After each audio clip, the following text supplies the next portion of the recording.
Ya. Contohnya tadi hak berkeadilan, hak mendapatkan ya sesuatu. Tapi yang terdapat di sini adalah hak hidup. Jadi tidak boleh nih. Kemarin kita mendengar kan kasus yang sangat mengguncang publik, di antaranya tentang kasus Sambo. Itu kan betul nyawa. Meskipun hanya satu yang meninggal, tetapi ternyata dikaitkan lagi dengan kasus-kasus yang lainnya. Ini bisa menjadi perhatian kita ya saat ini. Kemudian hari ini mudah-mudahan ya dengan pembelajaran yang akan kita kerjakan hari ini adalah bagaimana kita bisa mengembangkan sikap syukur kita terhadap Allah Subhanahu wa taala dalam rangka menghormati hak asasi manusia. Kemudian kita akan menganalisis kasus-kasus apa saja yang terjadi di Indonesia, terutama yang menyangkut terhadap hak dan kewajiban warga negara, ya, atau adalah kasus-kasus yang berkenaan dengan hak. Ada yang pernah membaca sebelumnya di tayangan ya, di tayangan mungkin televisi atau di setiap hari itu kan kalau ini ada ya di koran, di media baik elektronik maupun media massa. Ada ya? Masih banyak ya, banyak pembunuhan, pemerkosaan, human trafficking. Apa itu human trafficking? Penjualan manusia. Ada memang motifnya ini ditipu terlebih dahulu, ada yang memang secara langsung.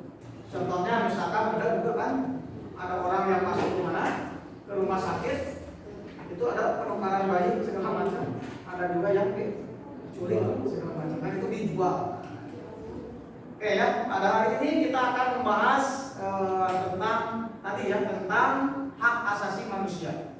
Kemudian ini selanjutnya silakan dibuka terlebih dahulu di link yang telah Bapak sampaikan berkenaan dengan kopi dulu ya. Kasus ya. Silakan nanti kalian melihat di sini kasus-kasus yang terdapat di video ini sebagai referensi awal, yaitu kegiatan kita untuk literasi ya. Kegiatan literasi ini dimasukkan ke dalam mulai dari diri sendiri, yaitu dengan kegiatan literasi supaya menambah informasi dan juga banyak mendapatkan wawasan ya tentang bagaimana kasus-kasus yang terjadi di Indonesia khususnya. Kita coba saja ya. Ini sudah bisa di sini. Kalau yang sudah ada di copy silakan, kalau yang tidak boleh di sini.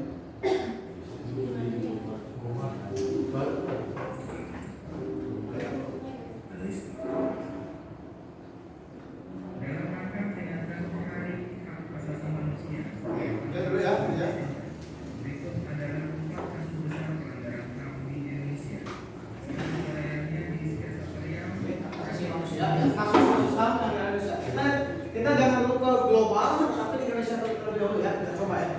Silakan diamati terlebih dahulu. Yang pertama, kasus tragedi 1945-1966. 6 orang jenderal dan seorang perwira tewas dibunuh dalam peristiwa 30 September 1965. Pemerintahan Orde Baru kemudian menuding Partai Komunis Indonesia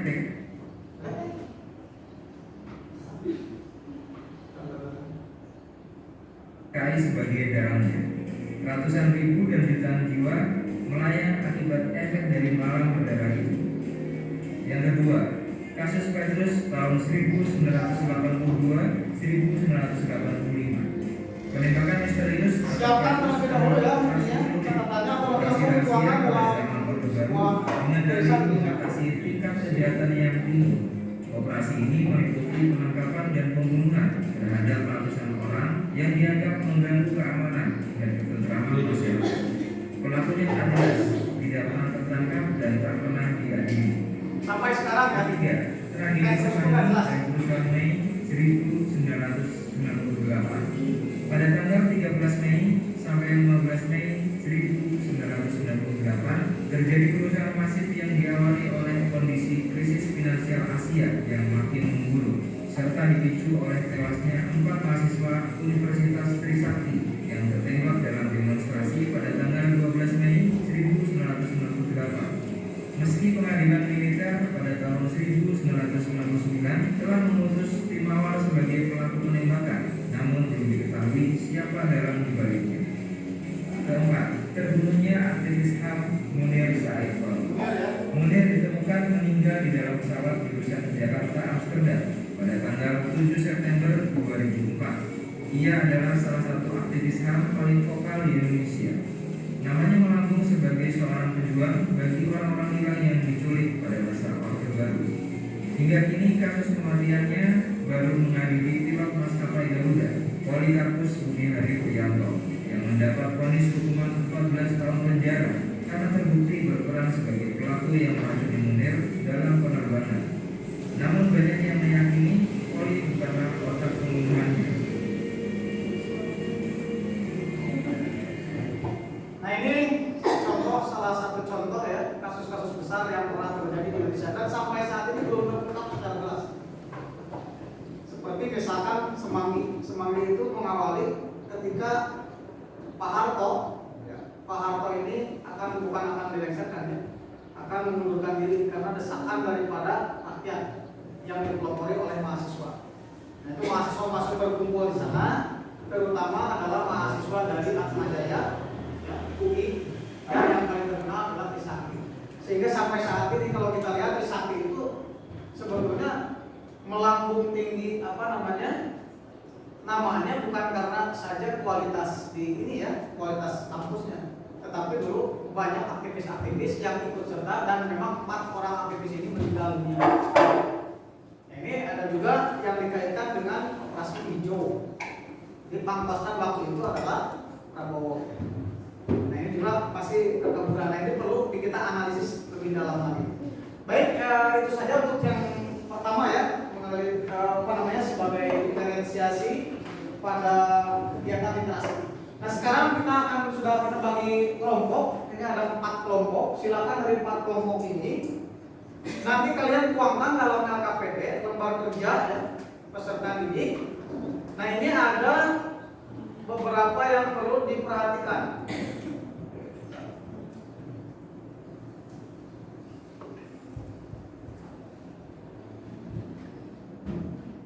Nah ini silakan, silakan untuk yang di represent. Nah di sini Bapak mengharapkan kalian dapat bekerja sama ya, satu sama lain, saling memberikan masukan, kemudian juga memberikan komentar. Ya. Yang disajikan di sini hanya contoh saja, ya. Coba. Silakan nanti bisa dilihat dengan sumber-sumber yang lain. Jadi tidak terfokus kepada sumber yang ada di link yang sudah Bapak berikan. Mungkin saja ada kan sekarang bisa dicari informasi yang lebih dalam hari ini tentang kasus Sambo gitu. Kasus Sambo, ada yang tahu kasus Sambo? Apa tuh? Di mana Pembunuhan berencana. Ini banyak ini kalau di persidangan, saya mau mengikuti terus ya dalam tayangan ya. Ini ada sebuah rangkaian-rangkaian yang pada akhirnya adalah memang yang dicari oleh hakim adalah otaknya. Tapi saat ini sudah terjadi putusan kan? Putusan hakim. Apa putusannya tahu nggak? Eliezer yang menembak 4 kali itu 1,6 bulan. Jadi 1,6 tahun, 1,6 tahun. Jadi 1 tahun 6 bulan. Sambo itu hukum mati. PC itu seumur hidup ya. Kemudian Kuat Maruf itu kalau tidak salah 12 tahun. Kemudian satu lagi Ricky Rijal ya. Meskipun dia tidak menembak, tetapi dia ikut serta dalam kronologi pembunuhan ini. Itu juga 12 tahun. Tapi ini belum final. Kalau yang Eliezer ini sudah final. Dia menerima 1 tahun 6 bulan. Tapi Pak Sambo dengan yang lain belum menerima. Jadi kalau dalam tahapannya gini ya, misalkan di pengadilan negeri ini tidak bisa pokoknya naik banding.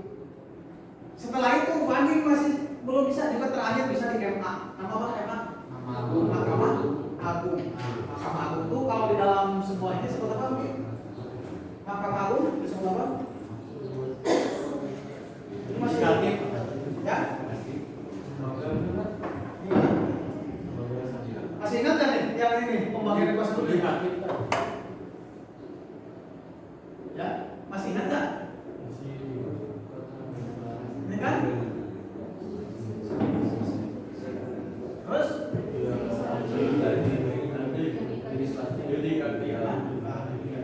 Nanti kalau misalkan tidak terselesaikan ini bisa nanti ke MA ya, namanya kasasi. Banding lagi sebetulnya, namanya kasasi. Baik, silakan untuk mengeksplor terlebih dahulu ya. Jadi beberapa silakan boleh bebas cari di informasi di internet atau sumber yang lain berkenaan dengan kasus-kasus yang terjadi di Indonesia. Boleh yang lama juga boleh, yang paling bagus yang terupdate sekarang kira-kira kasus apa ya. Contoh misalkan LGBT, apakah itu kasus termasuk kasus tidak? Pembunuhan mutilasi? Oh, HAM tidak itu. KKB misalkan di mana? KKB di KKB di mana? Papua. Dulu namanya Papua OPM ya, Papua Merdeka. Sekarang KKB. Kriminal, ya kelompok kriminal bersenjata. Oke, silakan. Saya berikan waktu. Pemberitaan waktu di sini 15 menit. Silakan. Minimal satu kelompok itu dua kasus. Satu kasus. Oke.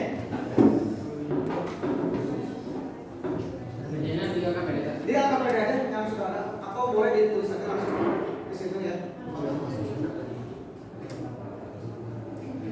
Nanti Bapak harapkan setiap kelompok itu menukar informasi ya mengenai tadi tentang hak dan kewajiban warga negara, kemudian kasus pelanggarannya seperti apa. Ini ada hal yang menarik ya. Coba ada yang menarik. Antara hak dan kewajiban mana yang sudah dahulukan?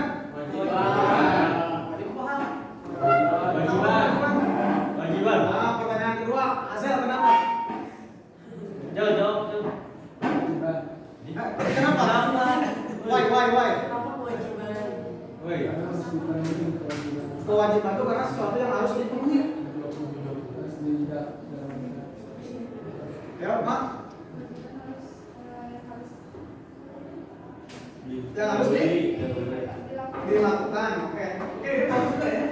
Antara hak dan kewajiban.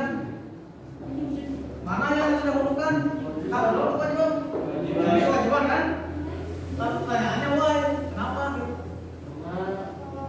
Nah, ini perlu analisis nih. Ya. Menyelesaikan kewajiban. Kewajiban. Mengapa? Karena kewajiban harus dilakukan dulu. Oke. Hak itu, jadi pengertian kewajiban itu apa? Sesuatu yang harus dilakukan. Ini kalau berbeda dengan konsep dalam syari ya. Konsep syari dalam hukum itu kewajiban itu adalah dilaksanakan mendapatkan yusabu ala fi'lihi wa la yu'aqabu ala tarkihi. Kalau dalam syari gitu. Jadi dilakukan mendapatkan pahala, tidak dilakukan mendapatkan wajib. Kewajiban itu segala sesuatu yang harus kita lakukan. Kalau hak, segala sesuatu yang kita dapatkan setelah ini. Maaf pertanyaan. Kalian kan sekolah belajar ya? Ya. Nah, jadi jangan dulu menuntut hak, kewajibannya dibayar. Kalau tidak sesuai antara hak dan kewajiban, berarti bisa jadi ini juga termasuk ada pelanggaran. Gitu ya. Pelanggarannya di mana? Itulah yang harus kita analisis. Silakan ya. Hanya silakan 1, 2, 3, 4. Silakan. Minimal satu saja dulu ya, satu kasus memang berlaku ya. Ya, betul.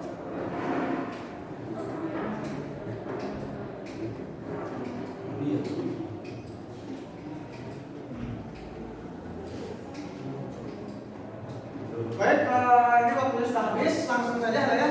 Dari kelompok 1 dulu menyampaikan hasil dari diskusinya atau informasi-informasi yang didapatkan dari berbagai sumber. Silakan Kak untuk kelompok 1.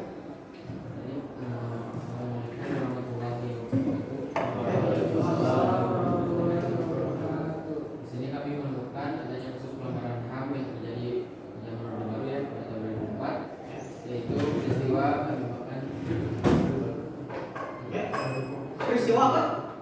peristiwa penembakan misterius Petrus merupakan salah satu pelanggaran HAM berat yang pernah terjadi di Indonesia ya. Tragedi ini tepatnya terjadi pada Presiden Soeharto berkuasa. Hal itu terjadi penembakan skala besar pada tahun 82 hingga 85. Peristiwa ini tak lepas dari kondisi ekonomi yang semakin tertentu sejak tahun 90-an. Pemerintah mulai melakukan pemotongan subsidi terhadap energi dan pangan. Penurunan nilai mata uang rupiah yang devaluasi pun terjadi hingga 27%. Bahkan juga mulai menerapkan kebijakan yang bercermin pada literasi. Negara saat itu berupaya keras menerapkan literasi. Salah satu caranya adalah dengan menawarkan guru murah. Oke, jadi yang baik. Bisa dipahami yang lain? Apa kira-kira itu maksud tentang Petrus apa? Penembakan misterius. Oke, ya, baik. Berikan dulu ulang untuk kelompok satu. Silakan kelompok dua. Apa hasil browsing atau hasil dari diskusi hari ini? Boleh Mas, silakan. Kasus syarat pertama Petrus ya.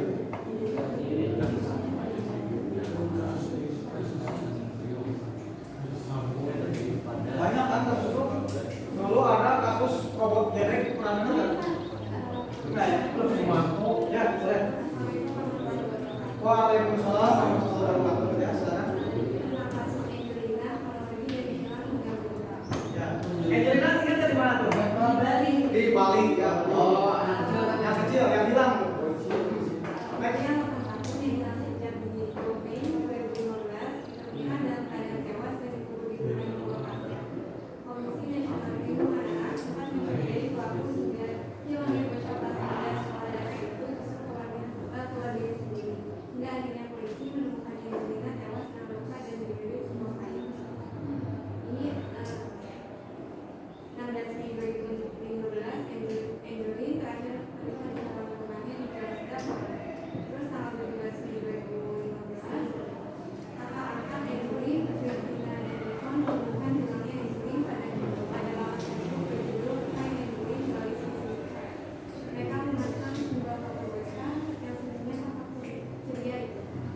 Oke, jadi kasusnya apa? Kalau yang jadi kasus pembunuhan ya, kasus tewas ini pembunuhan.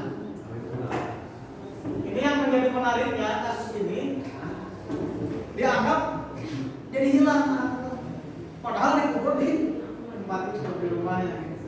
Nah, barulah di situ mencari tahu siapa yang membunuhnya. Ini luar biasa nih. Ini sempat geger ya di Indonesia itu sempat geger. Bahkan beberapa lawyer-lawyer terkenal seperti satu Hotman Paris Hutapea, ya, Otto Hasibuan, kemudian lagi satu lagi itu si Poltak siapa? Tahu si Poltak siapa itu? Kembali siapa? Masih Tompul. Ya, Hotman Sitompul, kakaknya ya, Hotman Sitompul. Itu yang menjadi ikut perdebatan. Itu Hotman Sitompul dengan Hotman Paris Hutapea, orang Batak juga semuanya, lawyer ya. Oke ya, jadi tadi kasus apa tadi? Petrus juga sama penembakan Kristus itu menghilangkan nyawa, ini pun menghilangkan nyawa. Pembunuhan. Oke, kita berikan dulu plus untuk silakan kelompok 3. Boleh pertama, boleh IC Pak. boleh siapa? Apa ini? Masya Ya, silakan. Boleh. 3 ya.